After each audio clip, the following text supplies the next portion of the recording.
오늘 말씀은 육적인 음행에 빠지지 않기를 바라는 주의 말씀이고 우리에게 주시는 교훈입니다. 하나님은 참 음행을 싫어하십니다. 이 음행이라는 것은 육적인 음행도 있고요, 이 영적인 음행도 있습니다. 10계명에 본다 한다면 제7계명이죠. 간음하지 말라는 겁니다.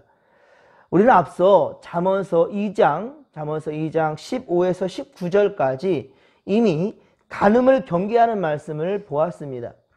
그리고 6장 마지막 부분과 7장 전체를 보면 아주 자세하게 간음에 대해서 그 많은 하나님 말씀이 그렇게 나와 있습니다. 그러면 왜 성적 문제를 가지고 이렇게 여러 번에 걸쳐서 반복적으로 주님은 말씀하시고 있을까요? 그만큼 성적인 부분은 개인적으로나 사회적으로 매우 중요한 부분이기 때문입니다. 요즘 물나라 성생활에 대한, 성문제에 대한 것이 화두가 되고 있는데요. 연예인이나 정치인들이나 그리고 교사, 경찰, 군인, 그리고 목회자들까지도 여기에서 벗어나지를 못하고 있습니다. 모든 분야에 걸쳐서 매스컴에 자주 등장하는 이슈입니다. 특히 요즘은 간통죄가 폐지되어서 이전보다 더 많은 음행이 그렇게 합법적으로 이루어지고 있다는 것은 참으로 서글픈 이야기예요. 세계 많은 나라가 그랬지만 우리나라는 그래서 마지막 보루였는데 우리나라마저도 이 간통죄가 폐지되어 버렸죠. 버젓이 아내와 남편이 있음에도 간통하다가 현장에서 붙잡혀도 가정 파탄의 책임은 물을 수 있어도 이제는 형사 입건은 되지 않는 그런 세상이 되고 말았단 말입니다. 이제는 즉 죄가 아닌 것이 되고 말았습니다. 물론 하나님 앞에서는 분명한 죄입니다. 여러분 회개해야 됩니다. 마음에 이 간음한 마음만 가져도, 음욕의 마음만 가져도 우리 예수님 분명히 그것은 간음죄라고 그랬습니다. 그러나 여러분, 하나님은 그렇습니다. 한 남자 한 여자를 창조하시고 그리고 둘이 한 가정을 이룰 수 있도록 둘이 합하여 하나가 되라고 주님 말씀하셨죠. 그렇게 주님께서는 짝지어 주셨어요. 아담이 하와에 대해서 처음으로 고백한 말이 무엇입니까? 그대는 나의 뼈 중에 뼈요 살 중에 살이로다. 예, 뼈 중에 뼈요 살 중에 살인 그 하나님 짝지어 주신 그 아내, 그 혹은 남편, 그런 관계에서 어떻게 다른 일을 마음에 품을 수 있는 간음이 있을 수 있겠습니까? 그러므로 가정은 어느 누구도 침범할 수 없는 성스러운 신성한 곳이란 말입니다. 예수님께서도 마태복음 19장 6절에 말씀하시기를 그런즉 이제 둘이 아니요 한 몸이니 그러므로 하나님이 짝지어 주신 것을 사람이 나누지 못할지니라. 아멘. 사람이 나누지 못한다. 하나님이 짝지어 주셨기 때문에 라고 말씀하고 있습니다. 그렇습니다. 사랑의 최고의 표현은 바로 가정에서 시작되고 있다는 말입니다. 서로를 위해서 전적으로 희생하는 사랑의 완성도 바로 가정에서 경험되고 있다는 말입니다. 부부관계가 참 좋고요. 그리고 아빠와 엄마가 많이 사랑하는 모습을 자녀에게 보여준다면 그것이 바로 자녀에게 또 아주 좋은 그러한 정서를 만들어내고 있다는 겁니다. 그리고 그렇게 또 아름다운 가정을 또 대물매서 만들어가게 되는 거죠. 그래서 성경은 부부의 관계를 예수 그리스도께서 그의 몸인 교회를 위해 주신 것 같이 그렇게 주셨고, 자, 교회는 머리 대신 그리스도께 절대 순종하는 것. 그래서 남편과 아내의 관계를 그렇게 말씀했다는 거예요.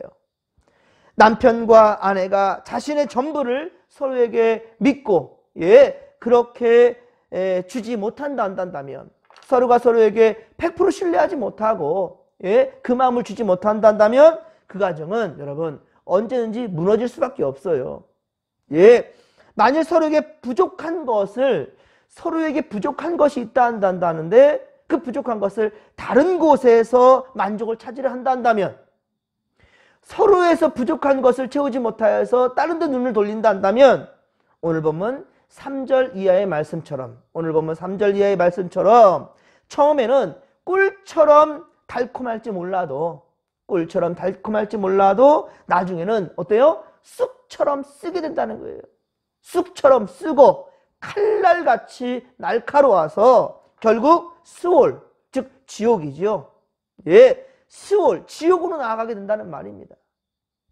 그러나 빛 대신 주님의 말씀과 예, 그렇습니다. 진정한 사랑 안에 하나가 된다면 하나님이 짝지으셨으니까 그 하나님의 원하시는 그 사랑의 방법으로 서로 사랑하고 하나가 된다면 처음에는 어때요? 현실적으로 여러 가지 부족한 것도 많지요. 예, 어떻게 그러니까 처음에 많이 사랑해가지고 부부의 연을 맺고 이제 사랑하게 되었는데 어때? 그것이 끝까지 갑니까? 한 번도 안 다퉈요? 다르기 때문에 다투게 되는 겁니다. 예, 내가 원했던 모습이 상대방이 나타나지 않기 때문에 다투게 됩니다. 그리고 어때요? 사랑만 먹고 살 수 있겠습니까? 부족하고 투성이기 때문에 버겁고 힘들 수 있습니다. 그러나 주께서 주신 사랑의 힘이 발동하게 된다면 하나님이 주신 그 사랑의 예, 그것이 이제는 발동하게 되면 점차 어떻습니까? 어두움과 안개는 거치게 되고요. 모든 것에 이제 감사만이 남게 되는 거예요. 예, 그리 아니하실지라도 감사할 수 있는 거, 그렇죠? 그 고백이 바로 하나님께 향한 그 고백이 서로에게도 나타날 수 있는 거예요. 작은 것 하나에도 아이고 여보 감사해, 사랑해요, 고맙습니다. 이런 표현들이 많이 나오게 되는 거예요. 그런데 어떻습니까? 처음에는 여보 사랑해, 영원히 사랑해. 어떻게 영원히 사랑할 수 있겠어요? 그죠? 그런데 그렇게 사랑한다고 고백하고 있습니다. 당신 없이는 난 못 살아 라고 고백합니다. 하지만 한 해, 두 해, 세 해 지나가 보십시오.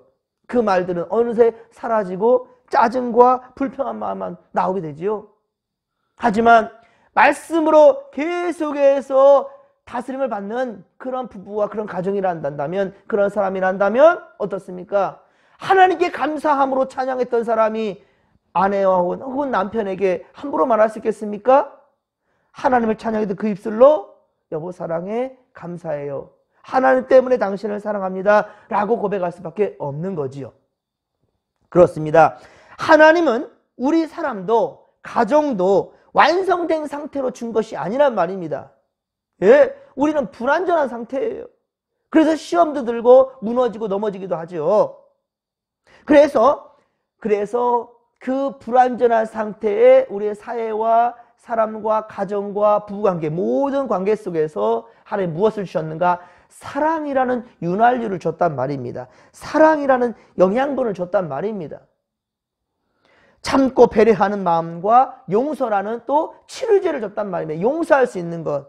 예, 내가 받아들이는데 너무 힘들지만 그러나 예수의 그 마음으로 사랑하고 배려하고 용서할 수 있는 그 마음을 주셨다면 그게 바로 치료제지요.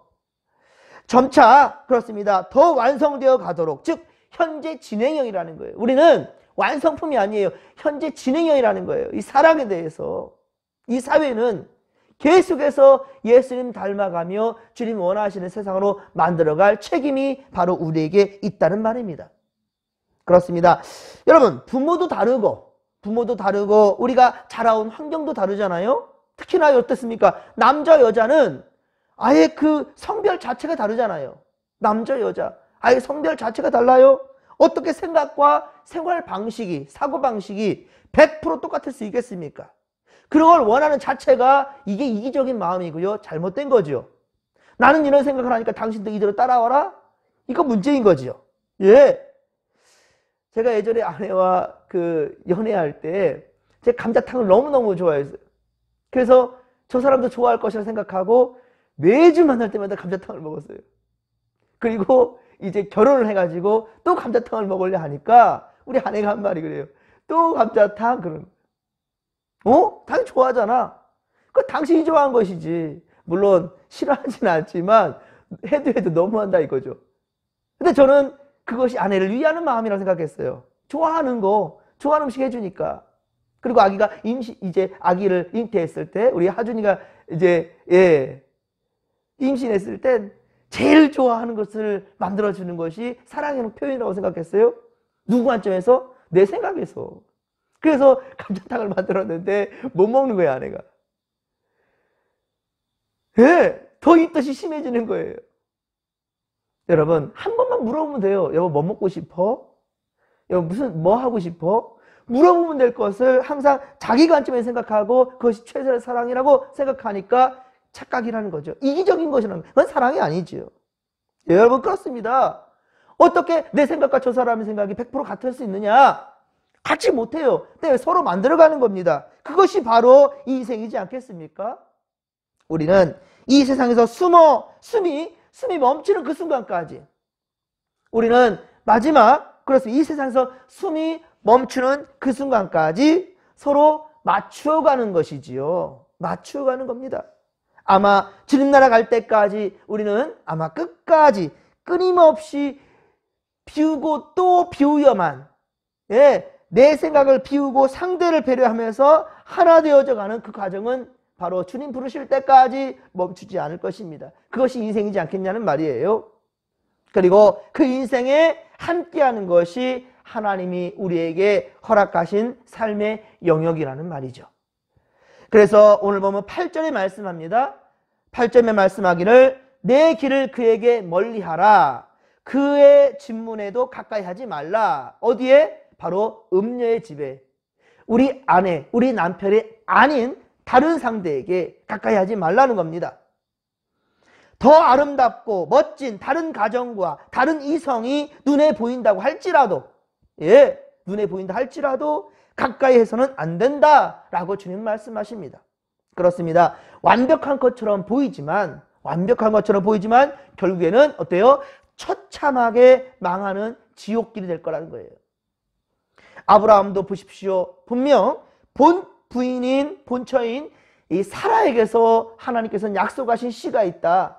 약속하신 자식을 주겠다라고 주님 약속의 말씀을 주셨음에도 불구하고 온전히 믿지 못하는 거예요. 한 해가 두 해, 세 해가 지날수록 믿지를 못하는 거예요. 결국 아브라함 그 눈을 누구에게 돌렸습니까? 여종 하갈에게 돌리고 말았습니다. 그래서 이스마엘을 낳게 되었지요.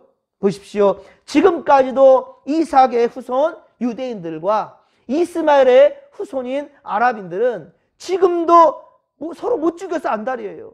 끊임없이, 예, 그들의 사이에서는 전쟁이 있다는 말입니다. 사람은 가정에서 나서 부모의 영향을 받고 그렇게 자라게 되지요. 결의 대대손손 이 가정을 통해서 우리는 계승해 나아가는 것입니다. 더구나 영적으로 말한다 한다면 참된 신앙도 바로 가정에서 자라게 된다는 말입니다.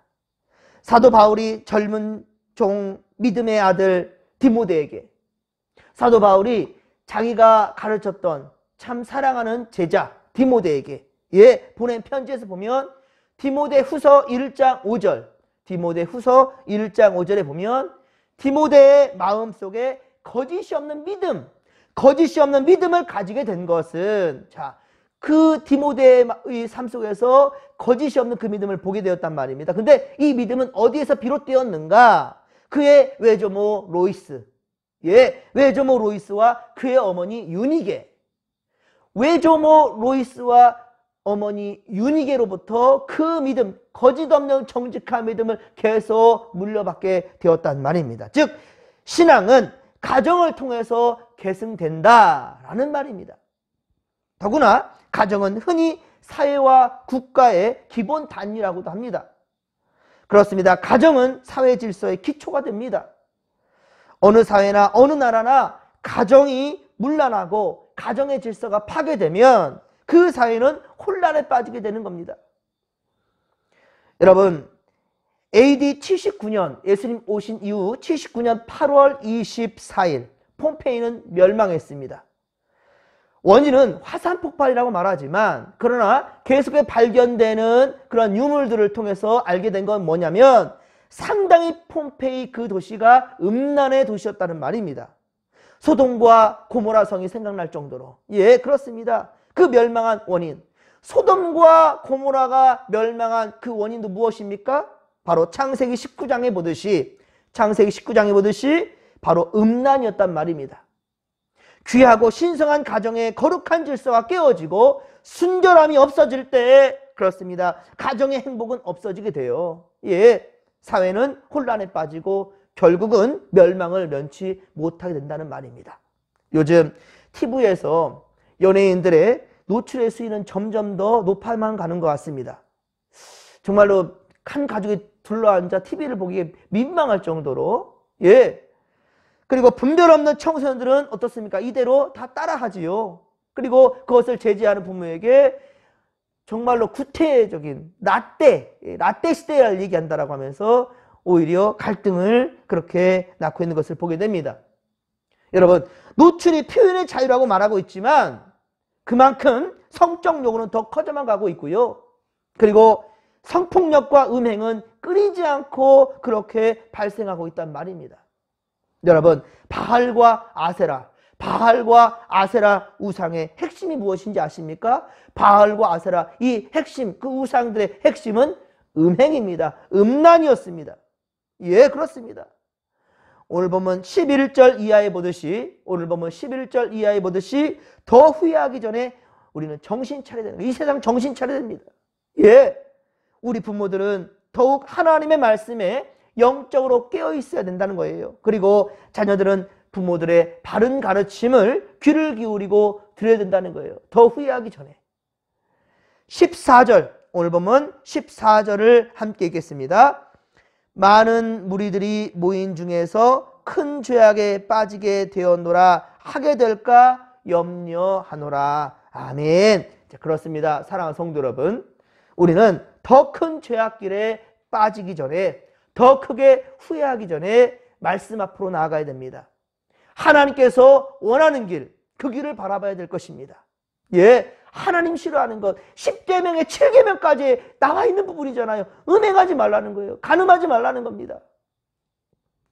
요엘서 2장 31절의 말씀도 하지요. 요엘서 2장 31절의 말씀, 여호와의 크고 두려운 날이 이르기 전에. 그렇습니다. 여호와의 크고 두려운 날, 그 심판의 날이 이르기 전에 여호와의 이름을 부르고 그 앞에 우리는 나아가야 된다는 것입니다. 그리고 우리 진목교회 다음 세대들, 여러분, 우리 진목교회 다음 세대들, 우리 자녀들에게도 음란에 물들지 않고 거룩한 가정들을, 하나님께서 기뻐하시고 원하시는 거룩한 가정들을 그렇게 이루어갈 수 있도록 강권하며 바로 가르치는 믿음의 권속들, 믿음의 가정 되기를 주님의 간절히 축원합니다. 오늘도 말씀과 기도로 거룩함을 향해 우리 함께 나아가십시다. 말씀과 기도로 거룩함을 향해 나아가는 우리 진목교회 성도들 되기를 간절히 빌고 소망합니다. 주여 삼창 부르며 기도하며 나갑니다. 주여, 주여, 주여. 살아계신 하나님 아버지, 주님 고맙고 감사를 드립니다. 할렐루야. 거룩하신 하나님, 우리와 함께 하셔서 하나님의 방법을 따를 수 있는 믿음의 눈을 뜨게 하여 주소서. 악한 세상의 방법을 따라가지 않게 하시고 하나님 원하시는 기쁨의 길을 걷게 하여 주옵소서. 세상이 흉흉하고 마지막 때로 가고 있는 것 같습니다. 하나님 아버지여, 이 마지막 때, 그러나 우리가 결코 이때 세상의 눈을 돌리지 않게 하시고 하나님께로, 주님 기뻐하는 길로, 주의 말씀 중심으로 우리 향할 수 있는 믿음의 믿음을 더하여 주옵소서. 오늘도 주여 우리와 함께 하시고